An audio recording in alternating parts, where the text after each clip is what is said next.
الحمدللہ رب العالمین والصلاة والسلام علی سید المرسلین وعلی آلہ وصحبہ اجمعین ومن تبعہم بإحسان الی یوم الدین. اعوذ باللہ من الشیطان الرجیم. بسم اللہ الرحمن الرحیم. وان المساجد للہ فلا تدعوا مع اللہ احدا. حاضرین گرامی، رب کی معرفت کے ضمن میں رب کے حق پر گفتگو ہو رہی تھی کہ اللہ تبارک و تعالی جب رب ہے تو وہی مستحق عبادت ہے، اور اس ضمن میں بعض مثالوں کا تذکرہ شیخ محمد عبد الوہاب رحمہ اللہ نے کیا، اور پھر عمومی طور سے دلیل بیان کی ہے جو ہم نے ابھی پچھلی نشست کے آخر میں پڑھی، وَأَنَّ الْمَسَاجِدَ لِلَّهِ فَلَا تَدْعُوا مَعَ اللَّهِ أَحَدًا اور وَمَن يَدْعُ مَعَ اللَّهِ إِلَٰهًا آخَرَ. اس کے بعد جن مثالوں کو پیش کیا ہے، خوف، انابت، رجا، توکل، ان میں سے ہر ایک کی ایک دو دلیل پیش کی ہے. وقت بڑا محدود ہے، مغرب کے لیے بہت مختصر سا وقت بچا ہے، اور مغرب کے بعد کی جو نشست ہے اس میں ہمیں دو اصولوں کو بیان کرنا ہے، اس لیے میں بہت ہی اختصار کے ساتھ آگے بڑھ رہا ہوں. اس میں سے جتنی باتوں کا تذکرہ ہے، جیسے توکل ہے، انابت ہے، خشوع ہے، میرے سامنے جو کتاب ہے اس میں ان الفاظ کی تعریف بھی بیان کی گئی ہے، علمی اعتبار سے ان کی تقسیم بھی بیان کی گئی ہے، لہٰذا ان تعریفات اور تقسیمات کو چھوڑ کر میں اصل بنیادی باتوں کا تذکرہ ان دلائل کی روشنی میں کرنا چاہتا ہوں. اللہ نے فرمایا، اب یہاں شیخ محمد عبد الوہاب کہہ رہے ہیں کہ خوف کی دلیل، یعنی خوف جو عبادت ہے جو صرف اللہ کے لیے ہونا چاہیے. ہم نے یہ پڑھا کہ وہ طبعی خوف اس سے خارج ہوگا. اللہ نے فرمایا فَلَا تَخَافُوهُمْ وَخَافُونِي إِن كُنتُم مُؤْمِنِينَ. پچھلی آیت سے اس کا سلسلہ ہے کہ شیطان اپنے اولیاء کو ڈراتا ہے، اس طرح سے وہ الفاظ ہیں. آگے اللہ نے کہا کہ فَلَا تَخَافُوهُمْ، تم ان سے مت ڈرو، وَخَافُونِي، اور مجھ سے ڈرو، إِن كُنتُم مؤمنین، اگر تم ایمان والے ہو. پہلے تو آرڈر ہے کہ مجھ سے ڈرو، یہ اللہ کا حکم ہے، آرڈر، امر ہے، اور دوسرا شرط بھی رکھی کہ اگر تم مومن ہو. اس کا مطلب ایک ایمان کا تقاضا یہ ہے کہ خوف صرف اللہ سے ہو. وہ خوف جس میں تعظیم ہوتی ہے، جس میں عبادت کا پہلو ہوتا ہے، جس کو ہم خوف السر کہتے ہیں، جس میں یہ عقیدہ ہوتا ہے کہ سامنے والا نفع اور نقصان پہنچانے کی طاقت رکھتا ہے، اور طبعی خوف میں یہ چیزیں نہیں ہوتی، اس لیے وہ عبادت نہیں ہے. دوسری چیز وہ دلیل الرجا، رجا کی دلیل، جس کو ہم نے امید کہا کہ کوئی چیز ہمیں مل سکتی ہے، وہ جلد ملنے والی یا بات کو دور کی ملنے والی کو نزدیک سمجھ کے آدمی کہے. تو اللہ نے فرمایا فَمَنْ كَانَ يَرْجُو لِقَاءَ رَبِّهِ فَلْيَعْمَلْ عَمَلًا صَالِحًا وَلَا يُشْرِكْ بِعِبَادَةِ رَبِّهِ أَحَدًا. تو جو شخص اپنے رب سے ملاقات کی امید رکھتا ہے، یہاں امید شک شبے کے معنی میں نہیں، مطلب اس میں یقین کا پہلو ہے کہ جو امید رکھتا ہے تو اسے چاہیے کہ نیک عمل کرے، صالح عمل کرے، اور اپنے پروردگار کے ساتھ کسی کو شریک نہ ٹھہرائے. یہ دو چیزیں بیان کی گئی ہے نیک عمل کے قبول ہونے کی. یہ دو شرطیں ہیں کہ پہلی چیز کہ عمل آپ کا صالح ہونا چاہیے. صالح عمل کب ہوگا؟ جب اس میں نیت صحیح ہو، اخلاص ہو. آگے آ رہا ہے وَلَا يُشْرِكْ بِعِبَادَةِ رَبِّهِ، اپنے رب کے ساتھ اپنے رب کی عبادت میں کسی کو شریک نہ ٹھہرائے. اگر اخلاص نہیں ہے، دکھاوا ہے، ریاکاری ہے، تو عمل خالص نہیں رہا. شرک اکبر ہے تو عمل خالص نہیں رہا. شرک اکبر کیا تو پورے اعمال برباد ہو جاتے ہیں. اسی طریقے سے عمل صالح کی دوسری شرط ہے قبول ہونے والے عمل کی کہ رسول اللہ صلی اللہ علیہ وسلم کی مطابقت اور سنت کی موافقت ہو. آپ جو عمل یعنی دین کا اور عبادت کا عمل کر رہے ہیں، نبی کی سنت کے مطابق اگر نہیں ہے تو وہ عمل قبول نہیں ہوگا. اس آیت سے یہ دونوں باتیں نکلتی ہیں. تو جو امید رکھتا ہے تو امید محمود، رجائے محمود یہ ہے کہ کوئی آدمی اطاعت کا کام کرے اور اللہ سے ثواب کی امید رکھے، گناہ سے بچے یا گناہ کرنے کے بعد توبہ کرے اور اللہ سے معافی کی امید رکھے. بغیر عمل کے امید رکھنا شرعی امید یا اچھی امید نہیں ہے. اسی طرح توکل کی امید، توکل دل میں بھروسہ رکھنا. یہ عمل، یہ عبادت قلبی ہے، اور توحید کا اعلیٰ مقام ہے کہ آپ کا ایمان اللہ پر جتنا مضبوط ہوگا، اللہ پر بھروسہ اتنا اونچا اور مضبوط ہوگا. چنانچہ اللہ نے فرمایا وَمَن يَتَوَكَّلْ عَلَى اللَّهِ فَهُوَ حَسْبُهُ. جو اللہ پر بھروسہ کرتا ہے تو اللہ اس کے لیے کافی ہے، اللہ اس کے لیے کافی ہے. یہ توکل کے طور پر توکل کی دلیل دی، اور بھی دلیلیں ہیں. اسی طرح رغبت اور رہبت کی. رغبت ہم اردو میں بھی استعمال کرتے ہیں، کسی چیز کی طرف شوق رکھ کے اس کی طرف مائل ہونا، آگے بڑھنا. اور رہبت خوف رکھتے ہوئے اس سے بھاگنا، دور ہونا. چنانچہ یہ بھی عبادت میں سے ہے. اور خشوع بھی. خشوع کا معنی ہم کہہ سکتے ہیں یہ وہ کیفیت ہے جس میں دل اور آدمی کے ظاہر اور باطن میں عاجزی اور تذلل کی کیفیت پائی جاتی ہے. اب آدمی کسی کے سامنے عاجزی عجز و نیاز اختیار کرے. میں اس کی تھوڑی سی وضاحت کرنا چاہوں گا کہ خشوع کی یہ کیفیت کسی بھی شکل میں ہو بندوں کے لیے جائز نہیں ہے. یعنی مثال کے طور پہ آپ اللہ تبارک و تعالیٰ کے سامنے ڈر، اس کی تعظیم کے ساتھ خشوع، خوف، خشیت، رہبت، یہ ان سب کا ترجمہ اردو میں لوگ ڈر کر دیتے ہیں، لیکن ہر ایک کے اندر کچھ نہ کچھ فرق ہے. ایک عام ڈر ہے، ایک ڈر وہ ہوتا ہے جس میں ڈر کے ساتھ ساتھ تعظیم ہوتی ہے، علم ہوتا ہے اس کی عظمت و کبریائی کا. ایک وہ ڈر ہوتا ہے جس میں آپ ڈرنے کے ساتھ ساتھ اطاعت و فرما برداری کر رہے ہیں. اللہ تبارک و تعالیٰ کے ساتھ ڈر اور اللہ کے ساتھ امید، یہ دونوں ضروری ہے. اور آپ اللہ کی ذات تنہا ایسی ہے کہ آپ اگر اللہ سے ڈرتے ہیں تو اللہ سے بھاگ کر اللہ ہی کی پناہ چاہتے ہیں. دنیا میں انسان کسی بھی چیز سے ڈرتا ہے تو ڈر کا تقاضا ہے کہ اس سے دور بھاگے، تو اللہ سے ڈر کے کہاں بھاگیں گے؟ تو اللہ سے ڈر کر اللہ ہی کی طرف جاتے. لا ملجا ولا منجا منک الا الیک، سونے کے وقت کی دعا میں ہے کہ تجھ سے پناہ کی جگہ، بچنے کی جگہ تیری ہی طرف ہے، تجھ سے بھاگ کر تیرے ہی جناب میں آتے ہیں. چنانچہ خشوع کا کے معنی میں یہ ہوتا ہے کہ بندہ عاجزی اور خوف کے ساتھ اللہ کے سامنے جھکے، عاجزی اختیار کرے. یہ طریقہ اللہ تبارک و تعالیٰ کے لیے تذلل اور عاجزی اختیار کیا جائے گا. اب اگر کوئی شخص کسی بابا کا، پیر کا ہاتھ چومتا ہے اور اس کے سامنے اس طرح سے گویا خضوع اختیار کرتا ہے جو اللہ کے سامنے، یہ شرک ہو سکتا ہے. محبت میں آدمی جو کرتا ہے اپنے والدین کے ہاتھ کا یا پیشانی کا بوسہ لیوے، یا جو ایک روایت کے طور پہ ہوتا ہے، تو اس میں عاجزی نہیں ہوتی، اس میں ادب و احترام کا پہلو ہوتا ہے، دل کا وہ خوف اور وہ خشوع نہیں ہوتا، وہ لہٰذا اسے ہم خشوع سے تعبیر نہیں کرتے. چنانچہ اللہ تبارک و تعالیٰ نے ان تینوں چیزوں کو ایک آیت میں ذکر کیا، انبیاء کا ذکر کر کے، انہم کانوا یسارعون فی الخیرات ویدعوننا رغبا ورہبا. انبیاء کرام کے بارے میں اللہ نے کہا کہ یہ سارے انبیاء، سورہ انبیاء میں ہی ہیں، انبیاء کے تذکرے کے بعد، کہ یہ انبیاء نیکیوں میں جلدی کرتے تھے، تیزی کرتے تھے، اور ہمیں رغبت، رہبت یعنی شوق کے ساتھ اور خوف کے ساتھ پکارتے تھے. اللہ تبارک و تعالیٰ کو پکارا جائے تو شوق اور خوف دونوں ہونا چاہیے، اور دونوں کا اعتدال ہونا چاہیے. اگر ایک انسان صرف ڈر ہی ڈر رکھے تو اللہ سے نا امید ہو جائے گا. یہ نا امیدی بھی کفر ہو سکتی ہے، حرام ہو سکتی ہے. اگر ایک آدمی ڈرے کہ میں تو انبیاء کرام نفسی نفسی بولیں گے تو میری کیا حیثیت ہے، یہ سوچ کے نیکی چھوڑ دے کہ مجھے تو جہنم ہی میں جانا ہے، تو اور کفر کے راستے پہ چلا جائے گا. تو صرف ڈر انسان کے لیے نقصان دہ ہو سکتا ہے. امید بھی ہونی چاہیے، لیکن صرف امید بھی نہیں ہونی چاہیے. اگر امید ہی امید ہو، جیسے آج کل بہت سارے لوگ ہیں کہ میں تو مسلمان ہوں، میں تو اہل حدیث ہوں، میں تو توحید ماننے والا ہوں، تو میں کیسے جہنم میں جاؤں گا، تو یہ آدمی کو گناہوں پر جری کر دیتا ہے. خوف اور امید اسی لیے اہل علم نے بیان کیا کہ یہ پرندے کے جو بازو جب جیسے ہوتے ہیں، ویسے انسان کی زندگی کے لیے، اس کے ایمان کے لیے یہ دو بازو ہیں، خوف بھی ہو اور امید بھی ہو. جب تک یہ دونوں بازو ٹھیک ٹھاک ہیں، پرواز اور اڑان صحیح ہوگی. ان میں سے ایک بگڑ گیا تو پرواز بگڑ جائے گی، ختم ہو گیا تو انسان پرواز ہی نہیں کر پائے گا، پرندہ پرواز ہی نہیں کر پائے گا. تو جو وہ ہم کو شوق اور خوف سے پکارتے تھے، وَكَانُوا لَنَا خَاشِعِينَ، اور وہ ہم سے ہماری عاجزی اور خشوع اختیار کرنے والے تھے. اسی طریقے سے خشیت کی دلیل، یہ خشیت یہی اللہ کی تعظیم کے ساتھ جو خوف ہوتا ہے اس کو خشیت کہتے ہیں. اللہ تعالیٰ کا فرمان ہے فَلَا تَخْشَوْهُمْ وَاخْشَوْنِي، خشیت ان سے نہ رکھو، ان سے مت ڈرو، مجھ سے ڈرو.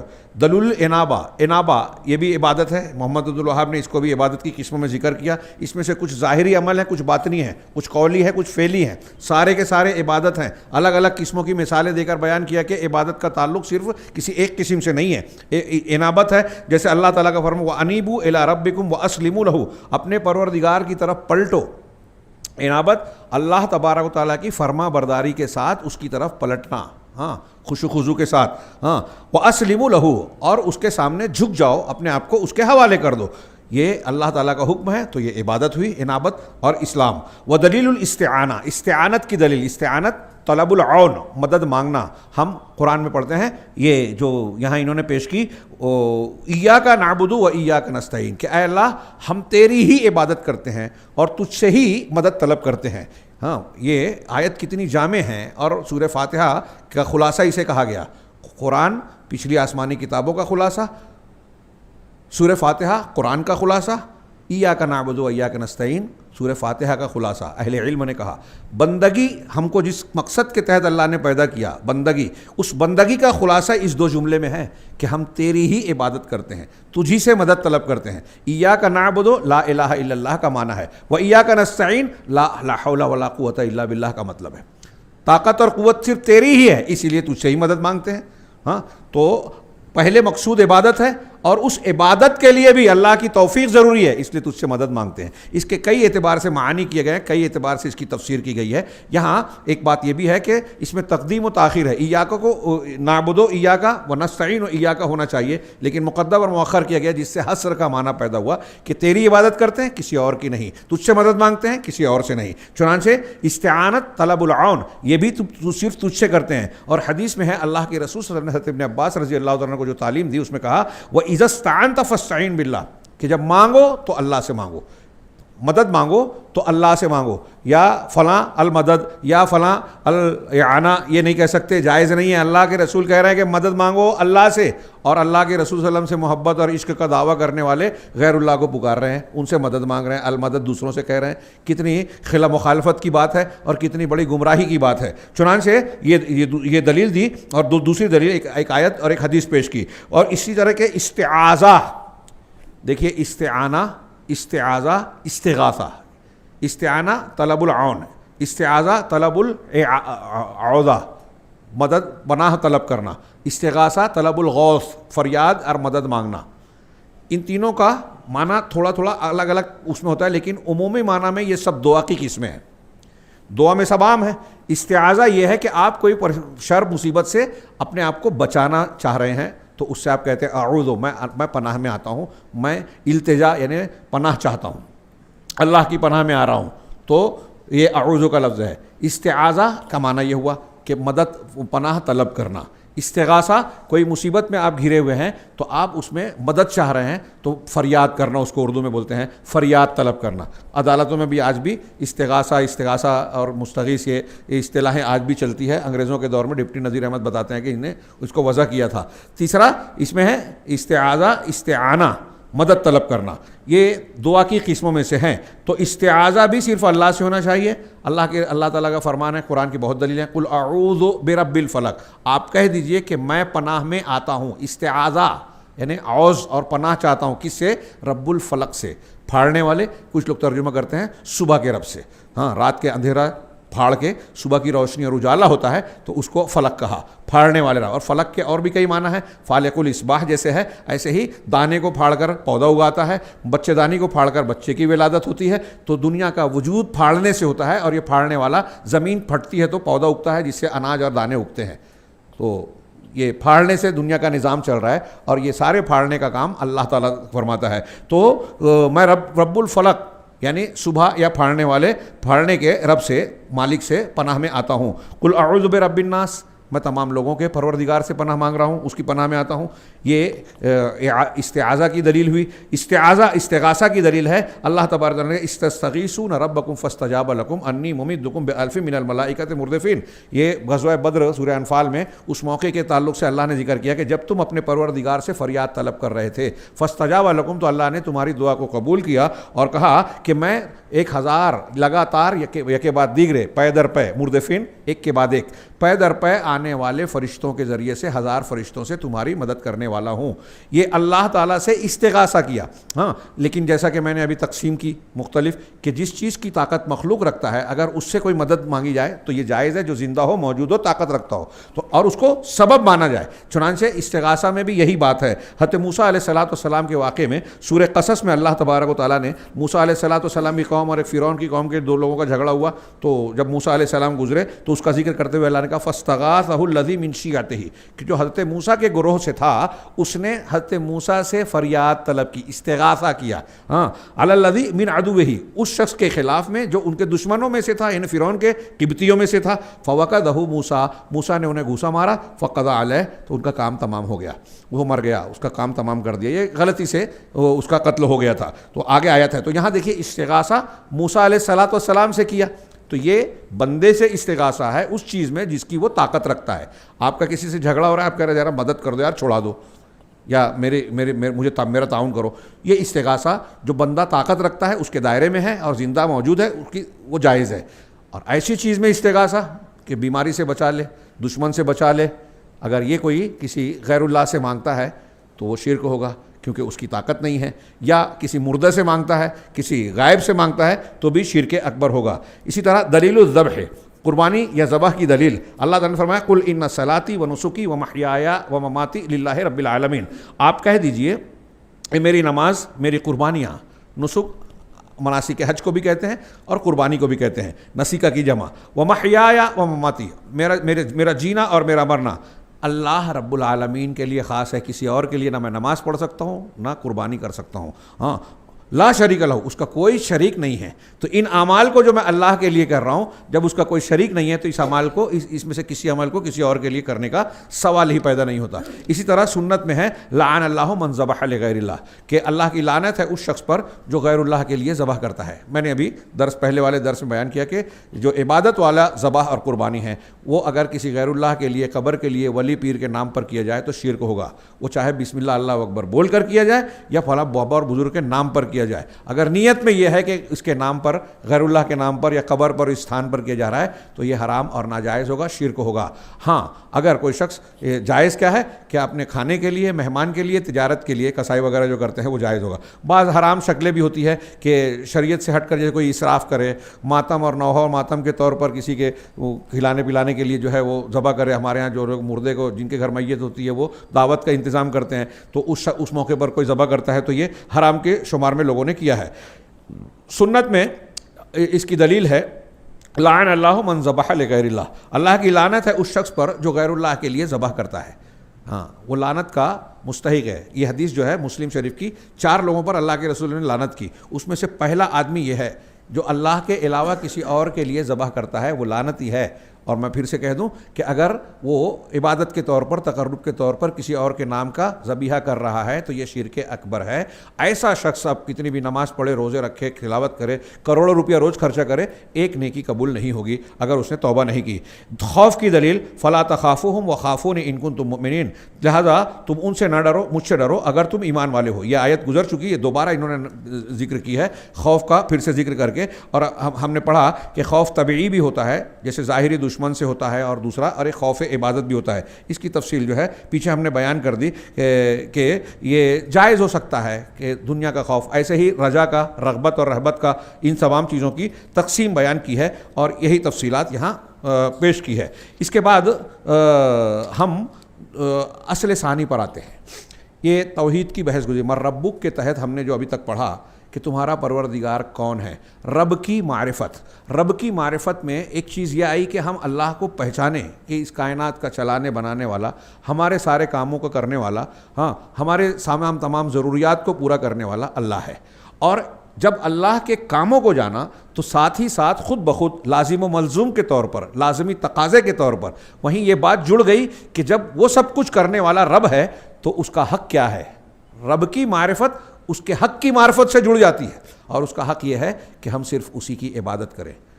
عبادت بہت ساری ہیں، اس میں سے چند کی بطور مثال ہم نے ذکر کیا، ہاں جیسے دعا ہے، استغاثہ ہے، خوف ہے، خشیت ہے، خشوع ہے، ہاں انابت ہے، توکل ہے، رجا ہے، ہاں اسی طرح نظر ہے، نظر و نیاز، توکل ہے، ایسی اور بھی بہت ساری۔ جیسے ہم نماز ہے تو نماز میں جتنا کرتے ہیں، رکوع، سجدہ، قیام، تعظیم کے ساتھ قیام کرنا۔ حج میں کتنے اعمال ہوتے ہیں، ہاں مالی عبادت ہوتی ہے، جسمانی عبادت ہوتی ہے، دل کی عبادت ہوتی ہے، قول کی عبادت ہوتی ہے، ہم اللہ تعالیٰ کے لیے لبیک پکارتے ہیں، ہاں لبیک اللہم لبیک۔ اس طرح اگر کوئی کسی کے یا حسین لبیک یا فلاں اور فلاں لبیک کہے گا تو وہ بھی اس کی مماثلت ہو جائے گی، شرک ہو جائے گا۔ ہم عبادت میں طواف کرتے ہیں کعبہ کا، ہاں اگر کوئی شخص کسی اور جگہ کا طواف کرنے لگے، ہم جو ہے اللہ کے رسول کی شریعت کے مطابق جو ہے چومتے ہیں حجر اسود کو۔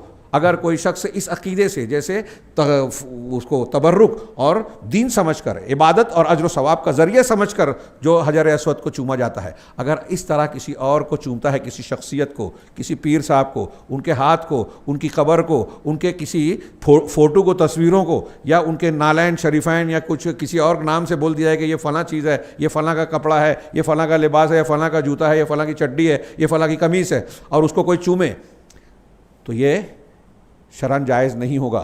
ہاں حرم میں حرم میں حجر اسود کو بوسہ دیا جاتا ہے، رکن یمانی کو بوسہ نہیں دیا جا سکتا، وہاں جس کو جو کرنا ہے. اب ہمارے یہاں بہت سارے حجاج اور معتمرین جاتے ہیں مقام ابراہیم اور فلاں کو جو، وہاں لوگ کہتے ہیں ہذہ بدع یا حاج ہذہ بدع، یہ مانتے ہی نہیں ہیں. ہاں لوگ جا کے ایسے مقامات پر جہاں صحابہ نماز نہیں پڑھتے وہاں نماز پڑھتے ہیں، قبروں پہ نماز پڑھتے ہیں، کیا کیا کرتے ہیں. تو خیر عبادات کے لیے یہ ضروری ہے کہ جتنا اور جو رسول اللہ صلی اللہ علیہ وسلم نے بتایا ہے اس کو اختیار کیا جائے. ہاں یہ ہوا اللہ کے حق کا حصہ کہ جو بتایا، جو اعمال عبادات کے ہیں وہ صرف اللہ تبارک و تعالیٰ کے لیے کیا جائے. ہم شروعات کر دیں دوسری اصل کی. ہاں نماز کے بعد اس کو کنٹینیو کریں گے. ہاں کہ الاصل الثانی، پہلی اصل تھی رب کی معرفت، جو قبر میں سوال ہوگا من ربک. دوسری اصل معرفت و دین الاسلام بالادلہ، یا محمد عبد الوہاب کی عبارت پڑھ رہا ہوں، معرفت و دین الاسلام بالادلہ. ہاں ہوا الاستسلام للہ بالتوحید والانقیاد لہ بالطاعہ والبراءۃ من الشرک واہلہ. یہ جو میں نے جملہ پڑھا، پہلا جملے کا مطلب ہوگا کہ اسلام، دین اسلام کی معرفت ادلہ کے ساتھ، دلائل کے ساتھ. شرع میں اہل علم نے بیان کیا کہ دلائل کی تفصیل کے ساتھ جاننا یہ علماء اور طلباء کا کام ہے. عام آدمی ان دلائل کو تفصیل سے نہیں جانے گا. ہاں لیکن یہ جو انہوں نے شیخ محمد الوہاب نے بالادلہ کہا اور شارح کہہ رہے ہیں کہ دلائل جاننے کی ضرورت نہیں، بس اتنا کافی ہے عام آدمی کے لیے کہ یہ واجب ہے، یہ فرض ہے، یہ سنت ہے، مباح ہے. میں اسے صحیح نہیں مانتا. انہیں جو کہہ رہے ہیں ٹھیک ہے، اتنا جان لینا کافی ہے، لیکن دین اسلام کی حقانیت اور اسلام کی جو تعلیمات ہے اس کی بنیادوں کو اگر کہیں اختلاف پایا جاتا ہے تو وہاں دلیل سے اسے جاننا، اگر آپ نہیں جان سکتے تو علماء کے ذریعے سے سیکھنا سمجھنا یہ فرض ہے. یہ میں ایسا مانتا ہوں. ہاں کئی جگہوں پر خاص طور سے عقائد میں خود مقلدین کے یہاں یہ اصول ہے. میں کوئی طنز و تاریخ کے طور پر نہیں کہہ رہا ہوں، آپ جان سکتے ہیں، دلائل کھنگال سکتے ہیں. حنفی شافعی یا مقلدین جو ہیں حنبلی مالکی، ان کے یہاں بھی یہ اصول ہے کہ عقیدے میں تقلید نہیں چلے گی. میں نے اس سے پہلے بیان کیا ہے. اللہ نے عالم ارواح میں انسانوں کو، روحوں کو نکالا اور پوچھا کیا میں تمہارا رب نہیں ہوں؟ سب نے کہا. تو آگے اللہ نے وجہ بتائی کہ یہ کیوں کیا ہم نے، تاکہ تم قیامت کے دن یہ نہ کہہ سکو کہ ہم کو معلوم نہیں تھا، ہم غافل تھے، یا یہ بھی نہیں کہہ سکو کہ ہمارے باپ دادا شرک کرتے تھے، ہم ان کے بعد ان کی ذریت تھے، ان کے نقش قدم پر چلے تو ان کے عمل کی وجہ سے ہم کو کیوں برباد کر رہا ہے، ہلاک کر رہا ہے. تو یہ دونوں جواب قیامت کے دن عقیدے میں نہیں چلے گا، توحید میں نہیں چلے گا کہ مجھے معلوم نہیں تھا، نہیں چلے گا. باپ دادا کرتے تھے اس لیے کیا، نہیں چلے گا. یعنی نہ جہالت کا عذر چلے گا نہ تقلید کا عذر چلے گا. تو عقائد کے سلسلے میں تو یہ بات نہیں کہہ سکتے، یعنی مطلب یہ کہہ رہے ہیں، یعنی جو انہوں نے کہا کہ صرف اتنا کہ یہ جائز ہے نا، احکامات کے سلسلے میں بعض تفصیل کے سلسلے میں یہ بات درست ہے کہ ہم قابل اعتماد علماء جو قرآن و حدیث پر عمل کرتے ہیں، اللہ کا ڈر رکھتے ہیں، ہاں ان سے پوچھتے ہیں. اب اگر یہاں بھی یہ کافی نہیں ہے کہ آپ نے ایک عالم سے پوچھا اور وہ کچھ بھی جواب دے رہا ہے، پوری دنیا اس کے خلاف کر رہی ہے اور آپ بولتے ہیں کہ نہیں میں تو ان کی تقلید کرتا ہوں اس لیے اسی کی مانوں گا، یہ چلے گا نہیں. اگر آپ کو نظر آ رہا ہے کہ ایک مسئلہ آپ نے پوچھا، ایک عالم نے اس کا جواب دیا اور 4 علماء اس کے خلاف کہہ رہے ہیں، تو آپ اپنے طور سے جو آپ کی طاقت ہے تھوڑی سی تحقیق کریں. 4 علماء سے پوچھیں ٹھیک ہے آپ کہہ رہے ہیں تو آپ کی کیا دلیل ہے، آپ کہہ رہے ہیں تو آپ مجھے سمجھائیے کہ صحیح کیا ہے. تو آپ جب 4 علماء سے پوچھیں گے نا تو آپ کو سمجھ میں آ جائے گا. اور اگر اس کے بعد غلطی ہو رہی ہے آپ کی تو چونکہ آپ نے کوشش کی، اس لیے اللہ کے یہاں امید ہے کہ آپ معاف کر دیے جاؤ. تو یہ دھیان رکھیں. ہمارے یہاں میں ایسا مانتا ہوں کہ بہت سے اہل حدیث علماء بھی اس سلسلے میں کہیں نہ کہیں کچھ بیان کرنے میں کمزوری اور کمی رکھ جاتے ہیں، جس کی وجہ سے غلط فہمی ہوتی ہے. ہاں ہمارے یہاں کچھ ایک پرانے علماء کچھ کہتے ہیں کہ بھئی بعض امور میں جاہل آدمی ان امور میں تقلید کرے گا، تو وہ کون سی تقلید کرے گا، اس کی کیا تفصیل ہے، اس کو چھوڑ کر لوگ لفظوں کو پکڑ لیتے ہیں. تقلید میں بھی قسمیں ہیں. ایک یہ ہے کہ جیسے میں نے ابھی بیان کیا، ہاں کچھ لوگ دلائل سے پوچھنے کو بھی تقلید کہتے ہیں، تو وہ اصطلاحی تقلید نہیں ہے. ہاں اور ایک آدمی کو لازم پکڑنا اور کئی لوگوں سے پوچھنا یہ بھی فرق کرتا ہے. خیر وہ تفصیل اپنے مقام پر. تو پہلی بات کہ دلائل کے ذریعے سے دین اسلام کی معرفت، من ربک کے بعد ماں دینوں کو والا سوال قبر میں ہوگا. ہاں تمہارا دین کیا تھا. تو اب کیا سارے مسلک کے لوگ کہہ سکتے ہیں کہ میرا دین اسلام ہے؟ جی آج کل یہ دعوت بہت چل رہی ہے. اور روافظ کی جو قرآن کو نہیں مانتے، جو رسول کو رسول کی طرح نہیں مانتے، جو اللہ پر اس طرح ایمان نہیں رکھتے جو قرآن حدیث والے رکھتے ہیں، صحابہ رکھتے تھے، جو موتا کے قائل ہیں، تقیہ کو دین کہتے ہیں، جھوٹ بولنے کو اسلام بولتے ہیں. ان کی تائید ہمارے بہت سارے مسلمان کر رہے ہیں، پیشین گوئیاں کر رہے ہیں، بڑے بڑے مولوی صاحب، ہاں وہ نعمانی صاحب اور فلاں صاحب اور فلاں صاحب، حسینی صاحب، صاحب تائید کر رہے ہیں، ملنے جا رہے ہیں اور دوسروں عوام کو دھوکہ دے رہے ہیں، اور ہم بولیں تو کہتے ہیں کہ یہ فرقہ واریت پھیلا رہے ہیں۔ دین پڑھا ہے آپ نے؟ یہ دلیلوں سے اگر جانتے ہیں نا، یہ جو سبق ہے، میں بولتا ہوں بڑے بڑے علماء کو یہ اصول ثلاثہ پڑھنے کی ضرورت ہے، بہت سارے علماء کو۔ تو پھر یہ جو ہمارے جو چلتے پھرتے جو سوشل میڈیا پہ سرگرم ہمارے جاہل نوجوان ہیں، ان کے لیے کتنی ضرورت ہے، اندازہ لگا سکتے ہیں۔ جن کے پیچھے یہ چل رہے ہیں وہ جاہل ہیں، ہاں تو ان کا کیا حال ہے۔ ہاں گھنٹے اذان کا وقت ہو گیا، ہاں یہ 1 منٹ میں کہ صرف اس کو میں دہرا دوں کہ پہلے جملے کے بعد جو دوسرا جملہ انہوں نے کہا وہ اسلام کی تعریف ہے کہ هو الاستسلام للہ بالتوحید، توحید کے ساتھ اپنے اللہ کے سامنے جھک جانا۔ اسلام کی تعریف کیا ہے؟ اسلام کی 2-3 تعریفیں کی ہے لوگوں نے۔ ایک تعریف یہ ہے کہ اللہ، توحید کے ساتھ اللہ کے سامنے جھک جانا، والانقیاد لہ بالطاعہ، اور اطاعت کے ساتھ اللہ کا انقیاد یعنی فرما برداری کرنا، والبراءۃ، تیسرا جملہ، والبراءۃ من الشرک واہلہ، شرک اور اہل شرک سے براءت کا اظہار کرنا۔ یہ ہے اسلام کی تعریف، یہ دین اسلام ہے۔ نماز کے بعد انشاءاللہ اس کی تفصیل میں جائیں گے۔ اللہ رب العالمین ہمیں خیر کی توفیق دے۔